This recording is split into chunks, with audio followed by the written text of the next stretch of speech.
Yeah, absolutely. I think that, though, it is a lot of comfort for pretty much every top laner in the current meta. They all know it. He's currently at, like, full clearing, 3 minutes in. Yeah. And might be looking for a Unless play you're here. Chan. In which case, it's 3 minutes, 30 plus. We're just diving the turret. And, you know, level 4 Ivern, pretty good at doing that. And you see that Jiu totally zoned away from the wave. Googer's still here, as they do want to go in for this one once again, as Ivern is going to tank it up. And there's the damage. First blood with the ignite does go over to Beryl. And nice juggling of the turret aggro. They are posturing pretty far forward, but already one of these grubs is going to go down. It's going to turn into a 4-on-4. BDD ready and waiting with his ult. And now the Hex Flash comes in from Beryl. That is an Aatrox in a bunch of trouble, but has the World Ender. And now Beryl taking up a ton of damage in the front line, but so is Sylvie. And Sylvie will be the first one to go down as Beryl. Oh no, he gets sniped. I thought he was going to get out of there. Also, another grub did go down to the side of KT as they get the cleanse here out of Jiwoo, and he is in a lot of trouble as well. Down he will go. Level 4 Senna, not able to do too much at this point in time as they give the kill over to BDD. And Beryl staying alive there is absolutely pivotal between Eclipse and W, so gonna chew for this relatively quickly as he's setting up for a dive towards the top side. Pioshik does have Smite, so she'll be able to get the blue buff at the very least. They did take a game of Genji in between spring and summer. So, oh, Sylvie. Well, he's going to run into a lot of CC here. They don't have much damage, but might just be enough to keep him in place for long enough. As now over the wall, here comes BDD. Didn't even really need him, but he helps a little bit at the end. As Hui Fisher did throw his ult in, but not for Pioshik. And yes, we do have Zeke's here for Sylvie as well, but just feels that like that early redemption spike in teamfights can be so huge. As now they're going to get the engage on a Sylvie once again, as the follow-up ult comes in, but Daisy, I told you he was a friend, he is going to block that one, and now we do have the kill on a Sylvie. Down will go a bunch of people swept into the team. That's just going to be a double kill here for Deft.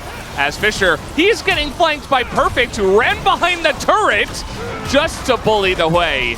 As the Blast Cone is probably going to do it to me again, isn't it? Oh, nice blocking here, but eventually the Fear comes in, and Fisher only survives because of a random Blast Cone in the jungle. Okay, to be fair, he did actually play that well. It's a good point. Are they going to? No. They're just creating room, as Ivern has a real friend in BDD to take down the dragon. I hope. So now Daisy isn't real anymore. It's the Yasuo. Exactly. That was it's really like cool. the projection. Yeah. Well, can we do something here?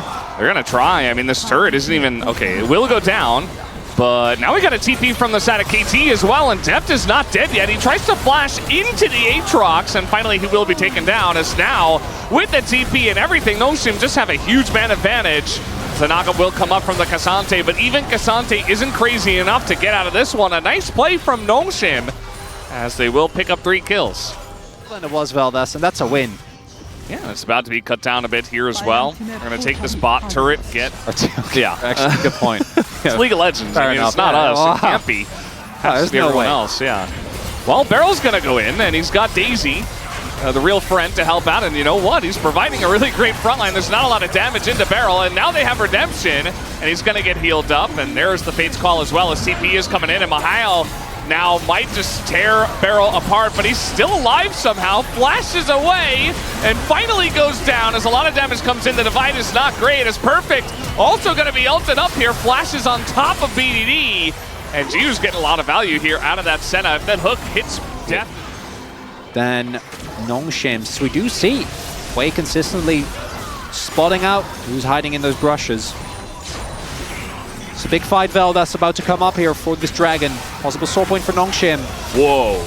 Very nice flash from Pioshik, and now Beryl's going to get in there as Guger got himself into a rough spot. The Fate's Call just to reposition Beryl here as he throws himself back into the front as BDD is going to find Fisher, but the follow-up a little bit slow. He is surviving. Finally, he will go down, and the redemption keeps BDD alive for even longer. And all the while, Deft is just raining down spears into everybody in this one. Meanwhile, Mihail wasn't even there. He was just zoned the entire time by Perfect, so it's a huge teamfight win over to KT, and they want to bite off more.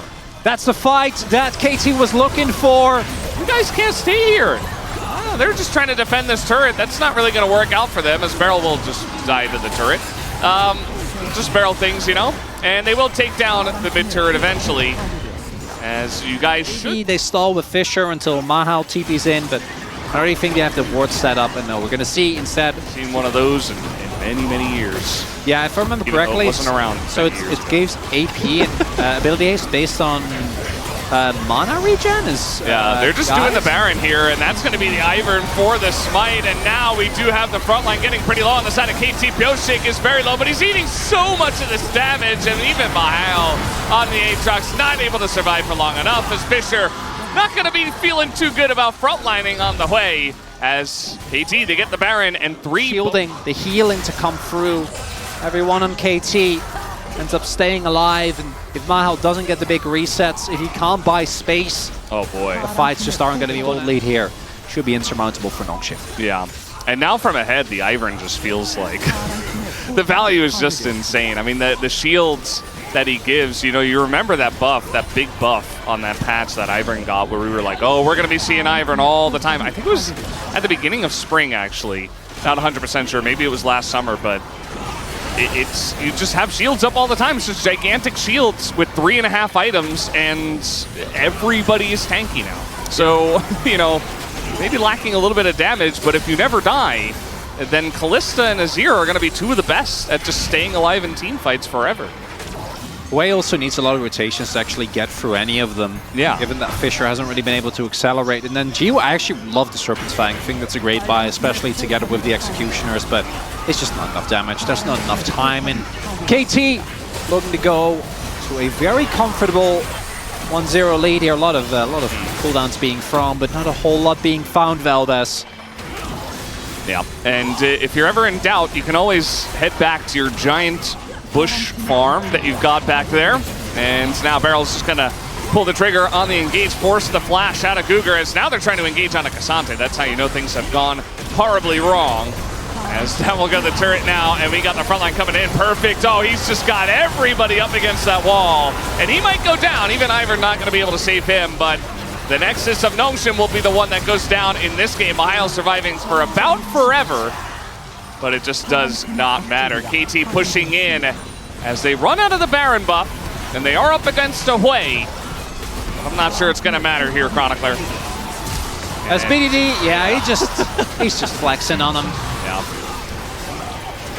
Just dabbing on the haters here, as he does take down another member of Nongshim, and they're just going to gather around the fountain, just that extra bit of BM, as they look for that one extra kill. It's not going to happen. Down will go the Nexus as KT will take... I would like to Braum a lot more. Poppy's a similar vein. Yes! And it's just Taric! Just... Woo! Play here, but everybody's level 5. That's cute there. Sylvie making sure that they actually get it. I don't think they can actually make it here in time, though. Might be able to fight afterwards, but oh, the flash out of the Leona here. Beryl with the killer instinct on the Taric. Not even the right champ, as Cougar now flashing away, and Deft just going to get in there and try to collect first blood, but now immediate cleanse. Deft is struggling, but he does get the first blood and immediately does get traded back, but still 400 gold does go to the pockets of Deft. But it's good. Just die. It's a good death. Chronicler 2024. It's a good death. Uh-huh. Deft is fine. A little jump scare here for the crowd who's going crazy. Guys. And Fisher just back, so yeah, no, he's fine. But the rest of the guys down here on the bottom side, not very fine. Way too deep to try to get Deft or something. He doesn't have that much mana. This could be a good angle. Yeah, BDD's actually in a lot of trouble here. He does have the flash, but he is going to get a very nice shockwave. It just dodges the follow-up from the Leona. He's totally fine, actually. And now the Taric ultimate coming on in. You're not doing any damage to that, as the timing very nice here from Beryl. Waits until they absolutely need it. And then the turn comes in. Another kill under the belt of KT. BDD didn't even have to flash. He just walked it off. Mahal shows up, but they don't... I think there's really an angle here, as the ward will cancel Gugar's back.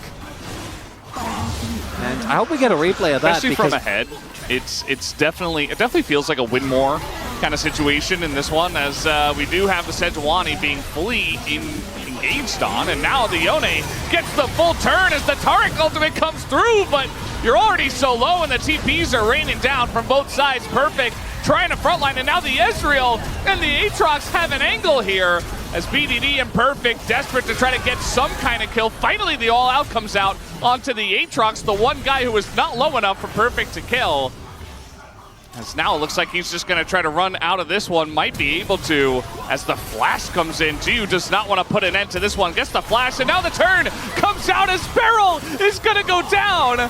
And Def trying to frontline here into Jiu. Doesn't have enough damage through the barrier as KT baited into sticking around so that Mihail can get more hits into them. As he wants to get one more. Woo! He's going to have a chance here on Adept, who is going to get knocked up and eventually does get taken down. Noshim chased them forever and turn the fight in their favor. Somehow Pioshik is going to get the Rift Herald. I guess it's in trade for this Dragon here. Noshim wanting to stack up those Hextech Drakes early, which does make sense, but KT are getting a lot of gold to immediately come back in the game now. So one Drake to go to Noshim, but KT's sticking around in terms of gold parity. Second game for me out. Any traps? Yeah, this one, Fisher is going to just Unbound Soul, as now we do have it coming out, and the stun, as now Pioshik is going to go in, and there's that offensive nature. He goes in, but there's so many members of Noshim still here as the Sejuani ultimate comes in, and the Yone is dragged out of position, but they still get the Cassante down. As Beryl going to have to walk on an awkward angle here, in a bit of trouble himself. And they have to use the Fate's Call as well, as now he's going to throw himself back in. They get the kill, and a chance for Def to extend this, and Beryl is still alive on the backside of this fight somehow. Pioshik doing Krugs is like, wait, we're still fighting? And he's back.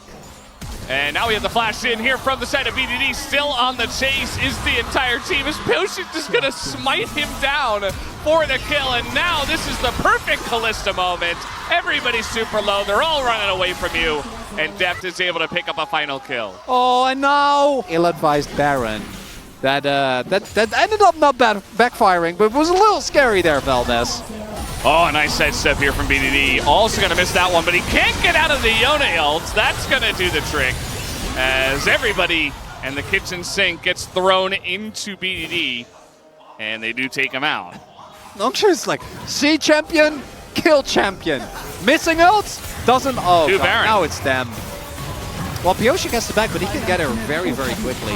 I don't think that they're gonna, they might get it, but it's gonna be a flip. Pioshik gonna make his way over. Oh, they want to engage onto the Taric, but it's Fate's Call to come through, and Perfect TP's into this one. So they do get the TP. Will they continue on the Baron? It looks like yes, they will. Oh, it's a flip. It's a flip, Valdez! It's just a flip. It's just a straight up flip. Okay, they're gonna stop damage. Stopping damage. Waiting to take the fight. The Taric ultimate used expertly. The timing is fantastic, as now they're putting in the damage, but the spike goes to Sejuani. Sylvie to get it down in the flip. And it should go all the way on Noshim. Even Perfect not gonna take out Jiwoo here. And it's BDD to do it, but it's still Noshim that wins. I think Noshim is looking good. The main question is, can they turn this into no one getting caught inside and actually getting the next dragon? Because it's Noshim, and I'm a little scared that someone's just going to get caught and die. And I don't want that to happen. I want to go the full distance. Valdez, you called it. There we go. They're going to get on top of Fisher here as the CC chain comes in perfectly, but he is able to flash and get out, so not so perfect after all here. And KT, you do have the option to just drop this as well. Let's see what they want to go for as the sun goes in, but that's Leona as True Shot Barrage gets it, and that's the angle from Fisher. Pretty huge, and now Deft in the front line just being flashed on, but the Taric ultimate timing is very good. He is going to stay live, and the Yone ultimate in the front line, a huge shockwave from BDD might just get the trick done, as now you've got Perfect finally able to frontline. Down will go Beryl, but he is nothing compared to Perfect on Cassante. Jiwoo still alive. Can they get Warmogs? Still trying to kite this one out, but he is going to avoid the knock-up here, but BDD just does way too much damage at this point in time. The follow-up comes in from KT, and that should be, you would imagine, the Hextech Soul to KT. Oh, Noshim! They get so close to killing that, but I think they were in a great position if they played that slower, wait out the ultimate, and leave it be. Oh, Sylvie, he's trying, but yeah, I think Perfect. He's the guard. Standing there, Oh, Sylvia, you gotta try, you gotta try, you gotta try, you gotta try. Just Q in. Nope. Too late. He doesn't have flash, so he does die. Just use the power of that. Don't unnecessarily flip it. It's KT. Challengers, baby. Don't do it, KT. No, it's fine. It's challengers, baby. They're gonna. We know it's happening. Everybody is taking damage right now. Oh no! Sitting there. The Taric ultimate, though, once again is huge. And the front line from Fisher this time is just not good. And now they're able to turn onto the Baron. An easy smite for Pioshik. And now 5v4, they are running at them. The Hextech Soul helping out quite a lot. Jiu once again trying to be the one guy holding this team together. But I don't think he's quite able to do so, as waiting. Jiu has to flash away already. And BDD just waiting with that ball for a potential shockwave at this point in time. Didn't have to use it onto Fisher. And that's going to be the turret, the first one in mid to go down. KT able to get the, and this is where you see those longer. It's Ezreal. I mean, yeah, he does do a lot of damage, just in general, like AoE damage in team fights. He's spamming a lot. But unfortunately, it's not quite enough to get the team across the line for Jiu, who's having a good game, but not able to carry at this point in time. So the push coming in from the bottom side. We got a flank war. Left on Baron. KT really won the mid lane as well. Yeah, mid and bot would be huge. As you mentioned, top would be best, but ooh, nice stun actually. Def gonna jump back into it. Unfortunately, it doesn't matter. Yeah, he still has clamp. Well, as long as he can kill the supers, I guess they're fine. I think KT just pulled the trigger on this now, like really go in on this aggressively. The second the True Shot Barrage sailed past, they started it. And now TP used by Fisher here, and now by Mihail, but it's a little bit late. I mean, this Elder, it's already so low, and they don't have any vision, and it's just gone! They just take the Elder Drake away from Nongshim. And now the Taric gonna help out excellently here. Pioshik gets pretty low, but he is the only one. BDD as well, actually being hounded by two, but this game is over. The Elder goes to KT, as we have a triple kill actually going the way of Pioshik as well. And we are going to have a 2-0 here from KT over Nongshim tonight. Oh. And KT fans, I'm sure at no point in that game felt any form of stress for Nongshim. You can see that's a rough loss. That game felt like it might have been in their grasp, and it just wasn't to beat KT. They got the Dragon, they got the Baron, they got the Elder. And they're going to get the 2-0 here. Happy faces as KT continue their redemption arc. Come on, KT. All right, they're lining up. Nicely done. Good picture there at the end. Excellent.